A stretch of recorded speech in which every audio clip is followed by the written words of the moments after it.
Hello class, continuing with our topic circle. So today we will discuss few more things. Now next is if there are three non-collinear points,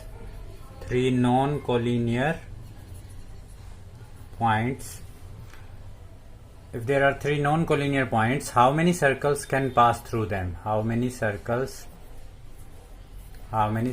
can pass through these points?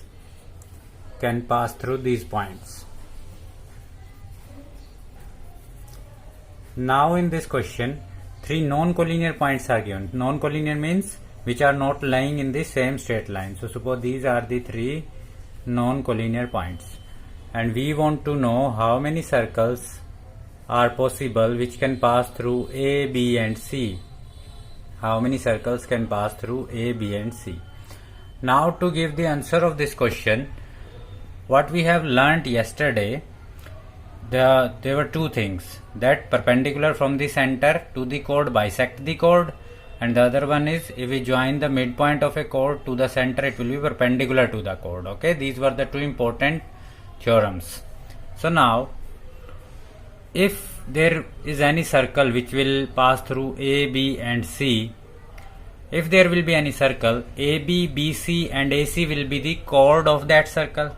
AB, BC and AC will be the chords of that circle. So we know that in a circle, the perpendicular bisector of the chord will always pass through the center. So we draw the perpendicular bisector of all these three chords. Suppose BC, this is the perpendicular bisector of BC. Suppose this is the perpendicular bisector of this AB, and this is the perpendicular bisector of this AC. Now we have to do this again, perpendicular bisector of AC. I am drawing this again. Okay, now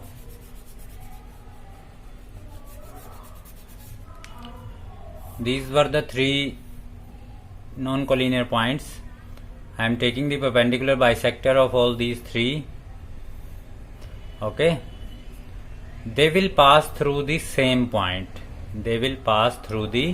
Like this point. They all will meet at one point. If you have done it correctly, then they will all meet at one point. Now we know that the perpendicular bisector of a chord will pass through the center. So according to this line, this is the perpendicular bisector of this, so there must be the center of the circle on this line. Similarly, according to this, there must be a perpendicular, this is the perpendicular bisector, so the center of the circle must lie on this line. Similarly with this line. And we know that this is the common point from which perpendicular bisector to all these three chords have been drawn. So it means this is the required center. It means this point is the required center. And we know that perpendicular bisectors are straight line. These are straight line. So straight lines can intersect only once. If they are intersecting straight lines, then they can intersect only once. So it means that this point will only be the center of a circle passing through A, B and C. So with O, this point, suppose O as center and OA as radius, if we draw an arc, it will pass through A, B and C. It will definitely pass through A, B and C. So there can be only one center. So there can be only one circle which will pass through A, B and C. Okay. Next theorem is if equal chords are at equal distance from the center. What it means? Suppose if we have one circle and we take two equal chords, suppose these are the two equal chords, and it is given that chords are equal, AB and CD are equal, AB equal to CD. So this is, suppose this is the center of the circle. Now we need to check, this is the distance means perpendicular distance, and similarly this distance. So this is E, this is suppose F. So we need to check to prove if OF is equal to OE or not. OF is equal to OE or not. So for that, join OB and join OD. So consider the triangles OFB and OED. In OFB and OED, we know that OB will be equal to OD because these are the radius of same circle. Radius of the same circle. And we know that angle OFB is equal to angle OED because each 90 degree. Because distance means perpendicular distance. Okay. And we also know that AB was equal to CD. It was given that chords are equal. So half of AB must be equal to half of CD. So half of AB is how much? FB. Half of CD is how much? ED. Why? Because perpendicular from the center to the chord bisect the chord. To the chord bisect the chord. Yesterday we learned this. And if we draw perpendicular from the center to the chord, it will bisect the chord. So half of AB is FB and half of CD is ED, and both of these are also equal. So FB is equal to ED. So these two triangles are congruent. So triangle OFB is congruent to triangle OED by which criteria? By RHS. By RHS. So clearly we can see that OF will be equal to OE by CPCT. OF will be equal to OE by CPCT. Okay. So there are two more things which we can learn from this. Two more things which are like, suppose this is a circle.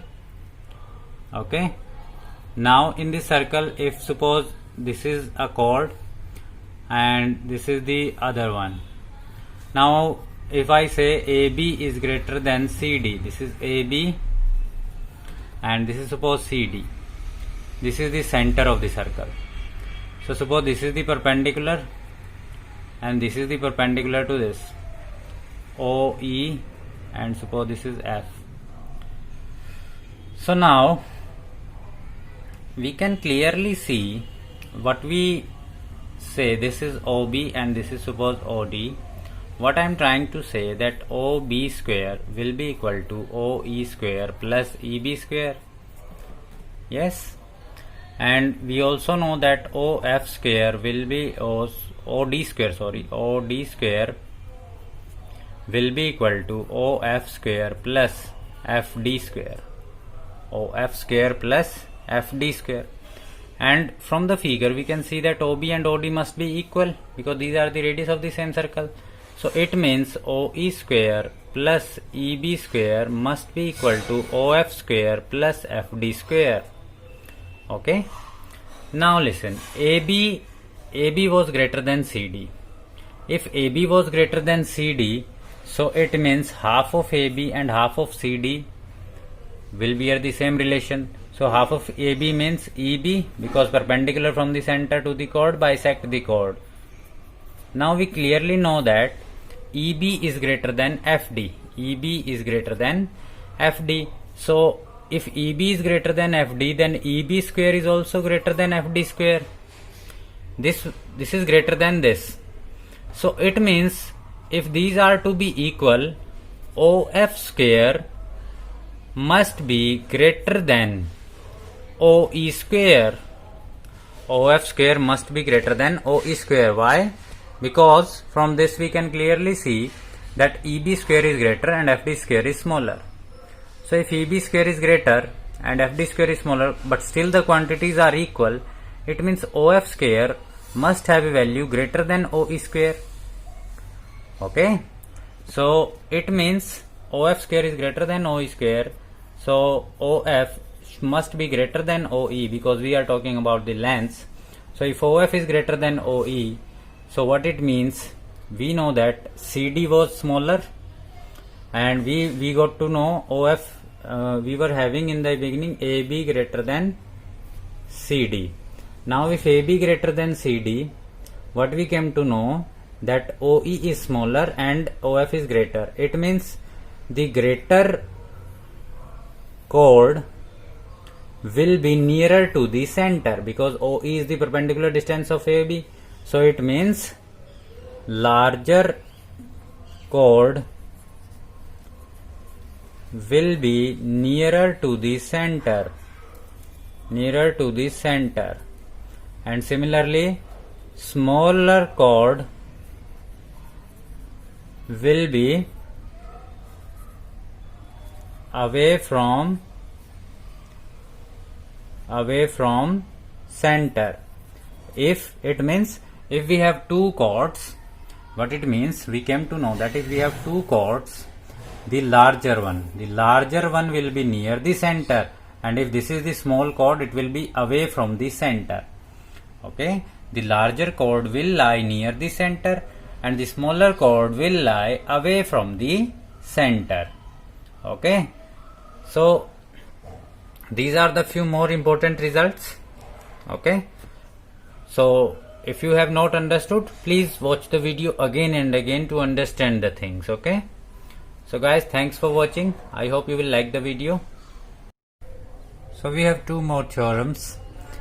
In this theorem we need to prove that angle bisector of the angle between two equal chords passes through the center. Angle bisector of two equal chords, AB and AC are equal, and this is the angle bisector. So this angle is A, this angle is small a.